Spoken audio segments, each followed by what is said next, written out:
Mr. President, Mrs. Obama, thank you very much for being a part of our Thanksgiving special. It's great to have you, Ronnie. A little fireside chat here in the White House. It feels good. It does feel good. Good to have you here at the White House. Thank you, Mrs. Obama. What does this holiday mean to you, Mr. President? It's my favorite holiday, partly because it's a time when you get together with family, and when we have schedules like ours, too often you don't get a chance to see the people you love as much as you'd like. And first and foremost, it's always just giving thanks for the health and friendship and companionship of your friends and family.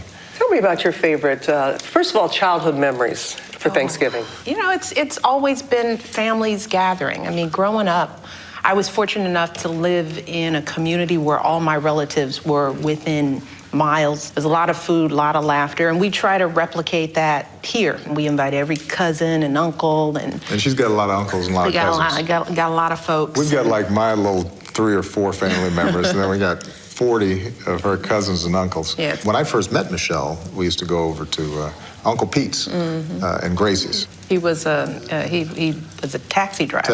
And always had a toothpick coming out of his mouth. Even when he was eating, he always had a toothpick. Everybody has an uncle like that. Yeah, but he was cool, and he would barbecue and cook for like hours, and was very particular about his meat. It looks a little different here. The White House doesn't have quite the same flavor as Uncle Pete's. You knew where I was going with that. Going like, so how does that translate here in 1600? A few people will ask for toothpicks, but they're brought out later. In a little with the presidential seal. Exactly.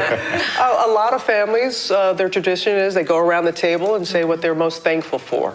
So I ask each of you, what are you most thankful for this year? I've always got to say my daughters. They're normal kids. They're normal kids, but they're growing up just to be smart, kind, funny young ladies. And when your kids are doing well, all the other stuff, really pales in comparison. How do you instill in your own daughters gratitude? My girls look at their father, and they know, how much he faces every day. They are now old enough to understand the challenges, the criticisms, the complexities of this job.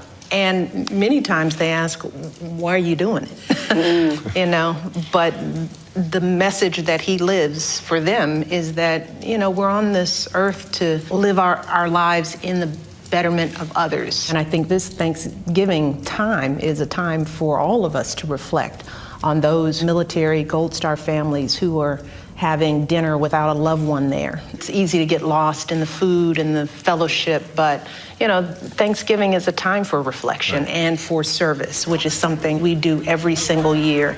That's the trade-off for Thanksgiving dinner with our family. If you want to come to here, the White House, you got to go with us come first do some service. And do some service with us. Then you get some food. Then you get some food. I'm a military brat. My mother and father would always make sure that we had a service person at our table, somebody who couldn't get home. Right. Yeah. For many people, they have somebody missing at the table. Yeah. And a lot of times during these holidays, I'll actually make calls to folks who are deployed. We'll just call them up and say thank you.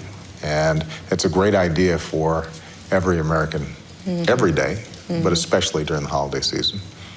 You see a service member, you just go up and say thanks. We appreciate it, because the sacrifices they make are extraordinary.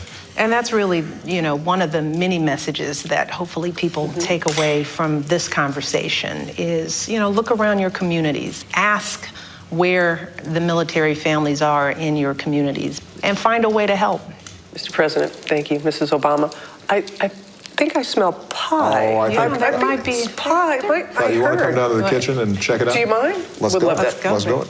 This is where the magic happens. We go all out on pie. Pies. We don't play with pie. I mean, this is why you work out every day. Actually, and why you eat. Michelle only eats kale in Thanksgiving. there's kale soup, and then there's like a we kale have the regular stuffing. Between Barack and Chris, they handle the whole dinner. Canned cranberry with the ridges on it, or is it home? No, come on. The White House. You think it's like old school? Yeah, old school. Yeah, right. You have the ridges on it.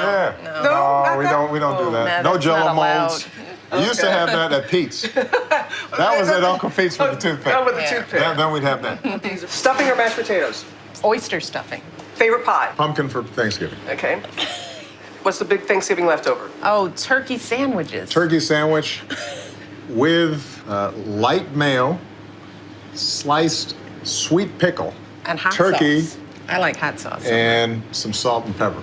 The proper way to eat your pie, though, is you should have just a little whipped See, cream I don't on do top. whipped. Also, This is good, isn't it? The thing I should say is that I tend to You're start just going back from for the it. back from the crust. Which is irritating. Well, when you I'm know? taking a bite from you. That's why we don't share pie.